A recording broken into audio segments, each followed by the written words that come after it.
Assalamualaikum warahmatullahi wabarakatuh. Halo teman-teman semua, jadi kami dari kelompok 3 dari kelas 11 IPS 1 yang beranggotakan saya sendiri, Indira Gusti Amir Aditya, dan juga teman-teman saya yaitu ada Alfa Kristia, ada Azura Adnan Krisnamurti, Benikor Rahmat Benjamin, dan juga Elsia Yasmin Faida. Dan pada kesempatan kali ini, kita ingin menjelaskan tentang perjalanan perlawanan Kerajaan Mataram terhadap VOC. Dari apa sih yang latar belakangi perlawanan tersebut, hingga bagaimana perlawanan tersebut itu berakhir. Namun, sebelumnya, jika kita mendengar kata Mataram, pasti kita langsung teringat kepada peninggalan-peninggalan kayak prasasti, ataupun Candi Borobudur, ataupun jenis-jenis peninggalan lainnya. Hal ini wajar aja karena Kerajaan Mataram itu merupakan salah satu kerajaan yang mendominasi, ataupun kerajaan yang skalanya cukup besar pada saat itu. Hal ini terlihat dari Kerajaan Mataram yang memiliki dua jenis kerajaan dalam periode yang berbeda dan juga dengan sistem kepercayaan yang berbeda juga. Yang pertama, ada Kerajaan Mataram kuno yang berbasis agama Hindu-Buddha. Dan juga yang kedua, ada Kerajaan Mataram yang berbasis agama Islam atau Kerajaan Mataram Islam. Nah, kalian tahu gak sih sebenarnya siapa raja dari Kerajaan Mataram Islam ini? Ya, bener banget, dia adalah Sultan Agung. Kenapa Sultan Agung yang terkenal? Kenapa dia yang menonjol? Ya karena pada masa pemerintahannya, Kerajaan Mataram Islam bisa mencapai zaman keemasannya. Hal ini tergambar jelas dari cita-citanya Sultan Agung, yaitu untuk menyatukan seluruh tanah Jawa dan juga untuk mengusir kekuasaan asing dari bumi Nusantara. Nah, terkait dengan cita-citanya ini, itu sangat kontradiktif dengan kondisi yang sedang terjadi pada saat itu, di mana VOC sedang mendominasi atau menguasai tanah Jawa. Kenapa Sultan Agung ini nggak suka sama VOC? Ya karena VOC itu selalu memaksakan kehendak untuk memonopoli perdagangan para pedagang pribumi, sehingga para pedagang pribuminya mengalami kemunduran. Dan juga banyak kebijakan monopoli yang lainnya yang akhirnya merugikan masyarakat. Akhirnya dia merencanakan untuk melakukan serangan ke Batavia atau ke markasnya VOC. Ada beberapa alasan lain kenapa si Sultan Agung ini ingin melakukan penyerangan ke Batavia. Yang pertama, karena tadi monopoli yang dilakukan oleh VOC. Yang kedua, karena VOC selalu menghalangi kapal-kapal dagangnya Mataram untuk masuk ke Malaka untuk berdagang. Yang ketiga, VOC ini nggak mau mengakui kedaulatan dari Kerajaan Mataram. Dan yang terakhir, jika VOC ini terus berada di Batavia dan nggak ada yang melakukan tindakan atas hal tersebut, bisa jadi hal ini bisa menjadi ancaman serius bagi Kerajaan Mataram atau Pulau Jawa nantinya gitu. Makanya pada tahun 1628 akhirnya disiapkan pasukan dari Kerajaan Mataram itu dengan persenjataan yang lengkap dan juga dengan perbekalan yang cukup untuk melawan VOC di Batavia. Mereka ini berada di bawah pimpinan Tumenggung Baureksa, sedangkan Gubernur Jenderal VOC pada saat itu adalah J.P. Coen. Nah, mereka dari Kerajaan Mataram ini berusaha untuk membangun pos-pos pertahanan untuk melindungi dirinya dari pasukan VOC. Namun dengan strateginya VOC juga berusaha untuk menghalangi mereka sehingga pada akhirnya pertempuran pun tidak bisa dihindarkan. Di saat mereka sedang melakukan pertempuran, pasukan dari Kerajaan Mataram yang lain itu datang yang berada di bawah pimpinan Surya Agul-Agul yang dibantu oleh Kiai Dipati Mandura Reja dan juga Upasanta.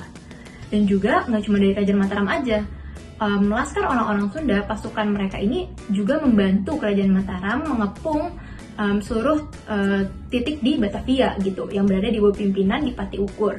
Jadi kenapa mereka melakukan pengepungan di seluruh titik di Batavia agar VOC ini tidak bisa melarikan diri gitu. Jadi perlawanannya pun nggak hanya terjadi satu titik aja pada akhirnya, tetapi terjadi di berbagai tempat di Batavia. Proses serangan pertama Mataram terhadap VOC. Jadi konflik kepentingan di antara ketiga belah pihak, yaitu adanya VOC, Mataram, dan juga Banten itu akhirnya menimbulkan perang yang akan terjadi di Batavia. Sejak tahun 1620 telah disebut-sebut adanya maksud Mataram untuk menyerang Batavia. Mataram itu pernah diberitakan mengumpulkan sekitar 100.000 prajurit untuk menyerang Batavia. Tetapi pasukan ini batal menjalankan misinya karena ada kepentingan kerajaan yang lebih mendesak. Di tahun 1626, Sultan ini kembali diberitakan mengumpulkan pasukan sebanyak 900.000 prajurit yang diperintahkan dan juga dipersiapkan untuk menyerang VOC di Batavia. Tetapi misi ini kembali gagal karena pasukan Mataram itu harus memadamkan pemberontakan yang ada di Pati. Di bulan April 1628, Mataram ini melakukan serangan pertamanya ke Batavia. Kyai Rangga dikirim ke Batavia dengan 14 perahu yang memuat beras. Kyai Rangga ini datang untuk meminta bantuan VOC untuk Mataram yang ingin menyerang Banten. Namun, hal ini ditolak oleh pihak VOC. Di tanggal 22 Agustus 1628, 50 kapal mendarat di Batavia dengan perlengkapan yang sangat komplit. 2 hari kemudian muncul lagi 7 perahu meminta izin melakukan perjalanan ke Malaka.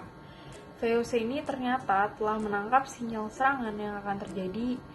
Maka untuk menyikapi hal ini, VOC itu berusaha tidak mempertemukan kapal yang baru saja datang dengan yang terakhir datang. Karena dikhawatirkan terjadi pertukaran senjata antar kapal, namun usaha ini gagal. Di keesokan harinya, 20 buah kapal Mataram itu menyerang pasar dan juga benteng Batavia, yang mengakibatkan banyak korban yang jatuh. Tapi VOC ini justru tidak bergeming, karena VOC sudah mensiasati ini agar VOC dapat dengan mudah mengusir pasukan Mataram karena tidak ada tempat persembunyian bagi pasukan Mataram. Melihat keadaan ini, terpaksa pasukan Mataram harus mundur dan mengungsi ke daerah Pepohonan dan juga membangun benteng di sana. Namun VOC ini mengirim tentara ke daerah sana dan mengusir tentara Mataram yang ada di sana. Namun diceritakan pula dari sumber lain bahwa di tanggal 26 Agustus 1628 datang pasukan Mataram ke Batavia berjumlah sekitar 10.000 pasukan yang dipimpin oleh Tumenggung Bahuraska. Dengan cara berbaris, mereka mendekati benteng VOC. Menyikapi hal ini, pemimpin VOC ini memerintahkan untuk menebang hutan dan juga membakar perkampungan di sekitarnya untuk membatasi gerak-gerik pasukan Mataram. Namun pasukan Mataram ini ternyata juga tidak tinggal diam. Mereka membangun benteng pertahanan di daerah perang yang terbuat dari tumpukan pohon kelapa dan juga tumpukan pohon pisang. Bahkan mereka juga membuat parit pertahanan untuk melindungi diri. Dari sumber lain juga disebutkan bahwa Bahuraska ini menulis surat ancaman kepada Koen di tanggal 21 September 1628 yang berisi tentang dalam waktu 10 atau 12 hari akan datang pasukan besar di bawah pimpinan Dipati Madurareja, Dipati Upasanta, Dipati Tohpati, dan Tumenggung Anggabaya. Kemudian akan datang pula pasukan yang sama besarnya di bawah pimpinan Pangeran Adipati Jumna. Tapi dalam keadaan berikutnya disebutkan bahwa tentara Bahuraskasa ini dipukul mundur dan tercerai-berai, bahkan pemimpinnya pun gugur di pertempuran itu. Kemudian VOC itu mengira mereka tuh akhirnya telah bebas dari musuh. Tetapi setelah pasukan Bahuraskasa ini hancur, muncullah tentara lain atau tentara kedua yang lebih besar, panglima tertingginya yaitu Tumenggung Suraagulagul. Dia berusaha membelokkan arah aliran sungai dan memaksa orang yang terkepung untuk menyerah kepada Mataram. Tapi semua usaha ini ternyata sia-sia. Pasukan ini sendiri banyak yang mati karena penyakit dan kelaparan. Pada 3 Desember dia membubarkan pengepungannya dan membunuh panglima-panglima bawahannya yaitu Dipati Madurareja dan Dipati Upasanta bersama dengan orang-orangnya. Kembali pada pernyataan awal, 21 Oktober 1628, hampir seluruh pasukan VOC ini di Batavia dikerahkan untuk melakukan serangan kepada Mataram. Kekuatan pasukan VOC ini sekitar 2.800 serdadu. Dari penjelasan di atas dan tentang hal-hal yang sudah disebutkan di atas atau yang sebelumnya, kegagalan ini diakibatkan kegagalan yang terjadi di serangan pertama Mataram terhadap VOC ini gagal karena kurangnya persiapan dan juga terbatasnya bahan-bahan makanan, juga adanya serangan penyakit yang menyerang pasukan Mataram ini. Berhubung karena kegagalan ini, maka atas dasar hukum yang berlaku di Mataram, sejumlah pimpinan seperti Pangeran Madura Reja dan Upasanta ini dihukum mati. Dan dengan demikian, serangan pertama yang dilakukan oleh Mataram ini mengalami kegagalan. Proses serangan kedua Mataram terhadap Vlce yaitu pada tahun 1629.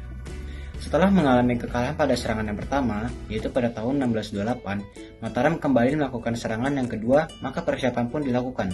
Bahkan dikatakan pasukan Mataram telah menyiapkan perbekalan logistik para prajurit di tempat-tempat tertentu dalam perjalanan ke Batavia. Pasukan Mataram berangkat dalam dua gelombang.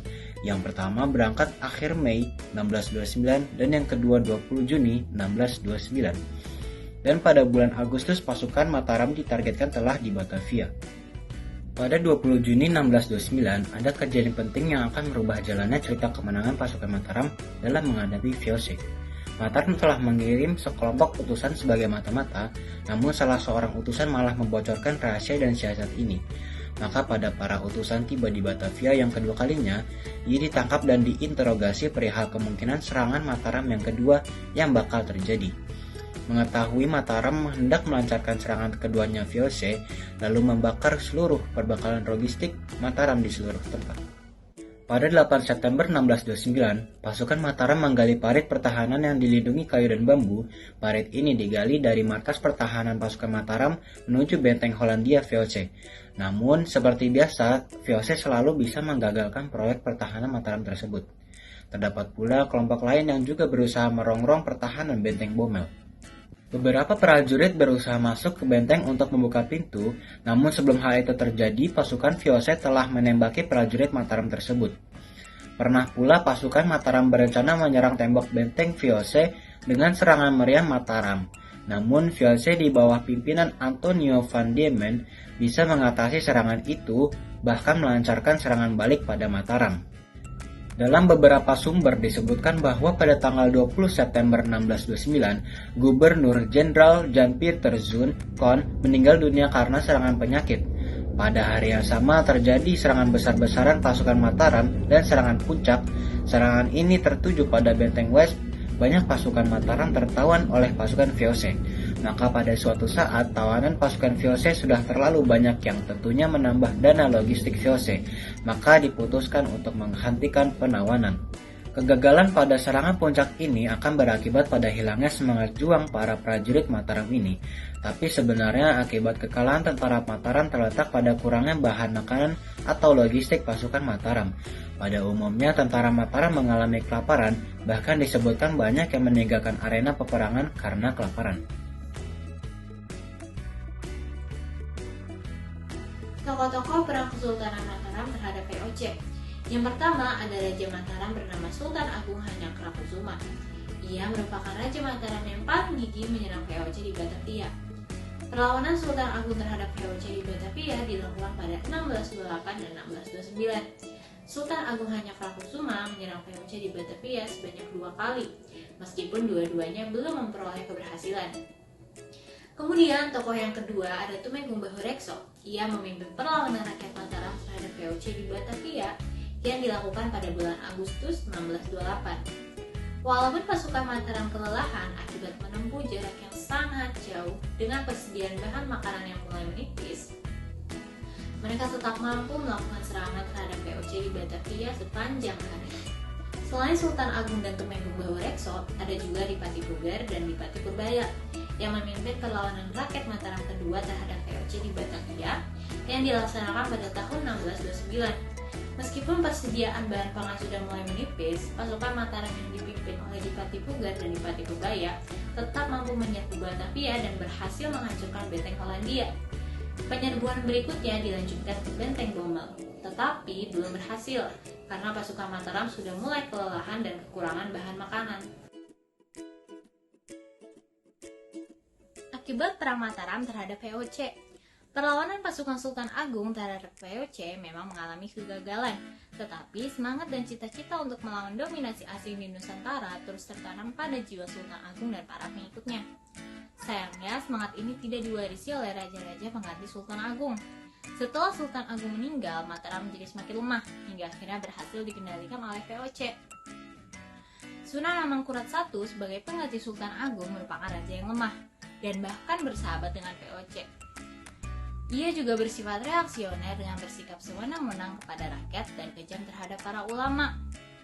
Oleh karena itu, pada masa pemerintahan Amangkurat I timbul berbagai perlawanan rakyat. Dampak-dampak Perang Mataram terhadap VOC. Dampak yang pertama adalah munculnya pemberontakan yang diakibatkan dari kekalahan atas VOC. Kemudian, dampak yang kedua adalah berkurangnya kepercayaan rakyat Mataram terhadap Sultan Agung. Dampak yang ketiga adalah banyak daerah Mataram yang melepaskan diri. Dan dampak yang terakhir adalah berkurangnya pasokan SDA karena telah dibabat habis oleh VOC. Keberhasilan Mataram dapat dibalas oleh VOC. VOC mengalahkan Mataram dengan menghancurkan lumbung-lumbung padi di Cirebon dan Tegal dengan cara dibakar. Akibatnya, pasukan Mataram yang menyerang VOC kesulitan tangan. Selain itu, jarak antara Yogyakarta dengan Batavia, kalahnya persenjataan, dan penyakit malaria menjadi alasan kekalahan Mataram dalam menghadapi VOC. Kegagalan yang kedua kalinya ini tidak membuat Sultan Agung, malah membuat Sultan Agung mempunyai keinginan membuat penyerangan yang ketiga. Namun hal tersebut tidak terwujud karena tahun 1645 Sultan Agung meninggal dunia. Sekian penjelasan dari kami mengenai perlawanan Kesultanan Mataram terhadap VOC. Kurang lebihnya mohon maaf, semoga bermanfaat. Kami haturkan terima kasih.